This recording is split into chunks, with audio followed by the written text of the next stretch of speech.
Bible says exhort to be sober-minded. Sober-minded. Like I was asking my brother Miguel, a lot of times we drink, we overdrink, we smoke on a daily basis, and I know a lot of you young men do it all day long. Why do we do those things? Typically, it's because we want to escape the reality in, the pain. All the stuff that you see going on around you, you think you're going to escape it. And guess what? You might get 30 seconds of ease in your mind. But guess what? When the high's gone, you right back where you was at. You are now flying. Southwest. Seasons changing, we go harder. Barely get sleep, I hit the streets, I got my guard up. I know we probably did some things that we not proud of. That's why the Father had to leave us at the bottom. But I ain't tripping cause he got us. We on a mission, time ticking on that timer. Taking the kingdom ain't no secret, bro, we got us. Cause ain't no respect without power. Rise and shine, early grind, recognize I'm certified. 12 tribes worldwide, don't act like you ain't heard about it. I'm a young kind of fly, Babylon traumatized. Hit the block, prophesy. Hit me when you down the ride, nigga. Tell me now how you figure. You rob me for everything and then break me down to a nickel. Red clay be the dirt and them shackles are iron bigger. System made to enslave an intelligent mind, nigga. Listen, I got crumbs I barely eat. I got bed, I never sleep. I got a son I never see. So if I'm playing this for keeps, then he can play me for weak. And I ain't playing when I speak. They call it hate. Give me Deuteronomy 10 and 12. So Miguel, in knowing that you're Israel, because a lot of, and these days, a lot of our people know that they're Israel, but guess what? They're not keeping the commandments. See what I'm saying? What is the commandment that you know that you should be keeping if you know that you're Israel right now? All of them.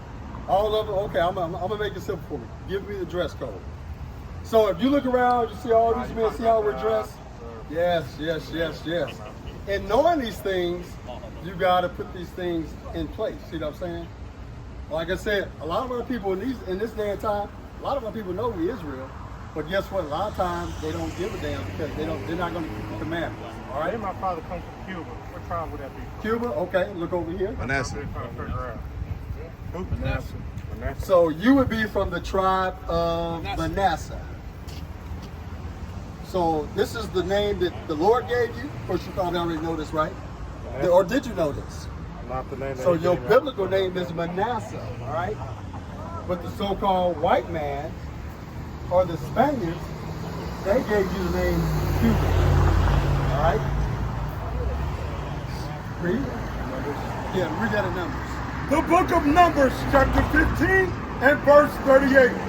Speak unto the children of Israel, and bid them that they make them fringes in the borders of their garment throughout their generations, and that they put upon the fringe of the border a ribbon of blue.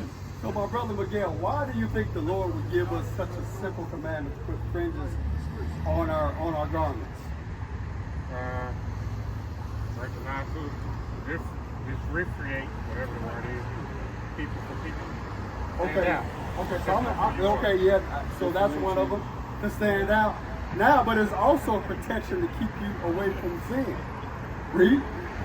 And it shall be unto you for a fringe, that ye may look upon it and remember all the commandments of the Lord.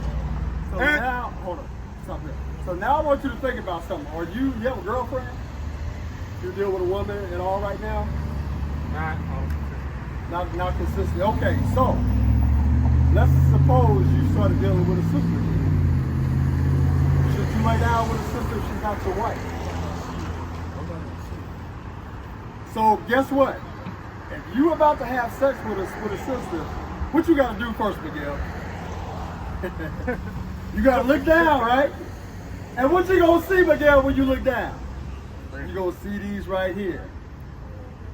You're going to see these right here. Give me Hebrews 13. So, Miguel, when you look down and you see these, it's going to remind you that, hey, you shouldn't be having sex with a woman that's not your wife. All right? Read that. The book of Hebrews, chapter 13 and verse 4. Marriage is honorable in all, and the bed undefiled, but whoremongers and adulterers God will judge. So guess what, Miguel? When you decide to look past these fringes and decide to have sex or whore out that sister, God says you are an abomination in his sight. All right? Give me 2 Corinthians verse 7 and 1. 1 Corinthians 7 and 1. What I want that one? That was Hebrews 13 and 4. The book of 1 Corinthians chapter 7 and verse 2. Uh-huh. Nevertheless, to avoid fornication. So the Bible says, nevertheless, to avoid fornication, read. Let every man have his own wife, and let every woman have her own husband. So guess what? The Bible warns over and over again that guess what? We shouldn't be whoring out our women. And guess what? If a man doesn't have a wife, guess what you should be doing? You should be on this side with us, going out to teach our people. See what I'm saying? Give me that in Acts 3 and 16. Acts 3 and 16. Now, do you smoke? So pull out the cigarette package for me real quick. You got it on?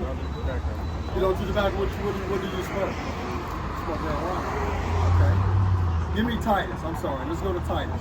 Titus 2, because the Bible also touches on that as well, Miguel. How old are you, my man? 36. Okay, you're still a relatively young man, all right? Titus 2 and 2. Titus 2 and 2.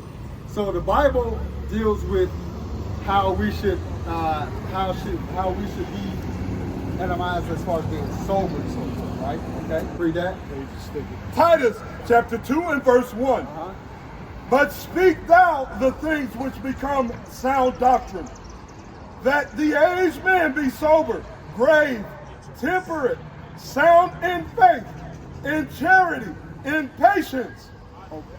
The aged woman likewise. So guess what? Read verse 2 again. Read Verse 2, again. Uh-huh. that the aged men be sober, grave, temperate, sound in faith. So right there it says that the aged man, it gave all the descriptions on how an aged man like myself is supposed to conduct himself, right? But guess what? It's also going to be very descriptive in terms of how a young man should conduct himself as well. All right, read that. Verse 6, young men likewise. Young men likewise. Read. Exhort to be sober-minded. Exhort to be what? Sober-minded. So Miguel, if you're smoking marijuana, you're smoking on a daily basis. Okay, well, I appreciate your honesty. So, according to the Bible, read what it says again. Verse 6, young men likewise exhort to be sober-minded. So you should be exhort to be sober-minded. Now, exhort means you should be glad to be sober. You should try to be sober-minded, right? Because a lot of times, when we smoke and when we drink, why do we do those things, Miguel? I mean, a lot of times we do it to escape the reality that we in. See what I'm saying?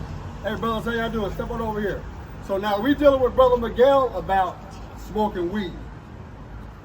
Either one of y'all smoke? Hell yeah, I smoke. You smoke? What Every about you? My brother said, hell yeah, I smoke. Every day. All right, so I got this for you. Read it again. This is what the Bible says. Read.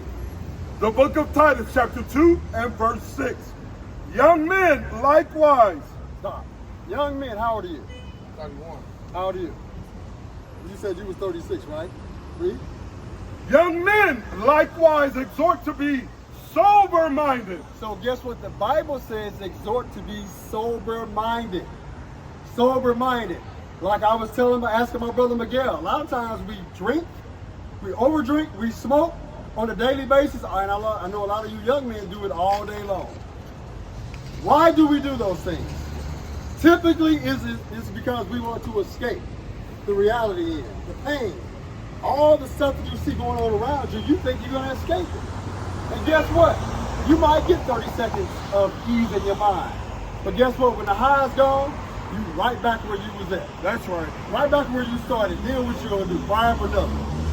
See what I'm saying? And also in the meantime, also while you're doing it, you're destroying your body. Read it again. The book of Titus chapter 2 and verse 6. Uh-huh. Young men likewise exhort to be sober-minded. Uh-huh. In all things, showing thyself a pattern of good works. In doctrine, showing uncorruptness, gravity, sincerity. because the Bible says showing a pattern of good works. Miguel, in your mind, give me an example of what would be a good work. What's your name, bro? Jay. Jay? Okay, Miguel, give me an example of what a good work is, according to the Bible that you could think about. Helping others. Helping others, okay, helping your brother. What about you, Jay? My man, what's your name? Who? AJ? AJ, give me an example of what it means, what the Bible says when it means to exhort to good works. What's a good work that you could think of that would be acceptable in the eyes of God? He said helping each other. What we doing? Okay, all praises. You're exactly right. Read it one more time, because the Bible says to exhort to do good works, and there's a lot of other descriptive things that it said as well. Read it all over, read it from the top again, verse 6. Verse 6, young men, likewise exhort to be sober-minded. In all things, showing thyself a pattern of good works. It says in all things. Guess what? When you exhort to have a good pattern in all things, that means you got to watch how you move amongst our people and amongst the nations. Because when they see us, what do they think about us, Miguel and Jay? When the other nations look upon us and the young men, what do they think about us? The session of criminals. They say we criminals. Drug What dealers, else they say about us? thugs. They say we thugs. They say we have no control. They said our women are whores. They say all these things about us. But when you read the Bible gives us specific instruction on how to move amongst the nations. What is a nation?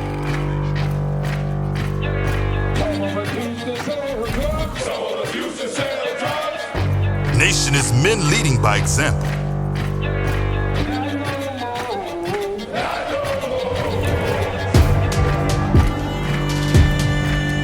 Nation is family.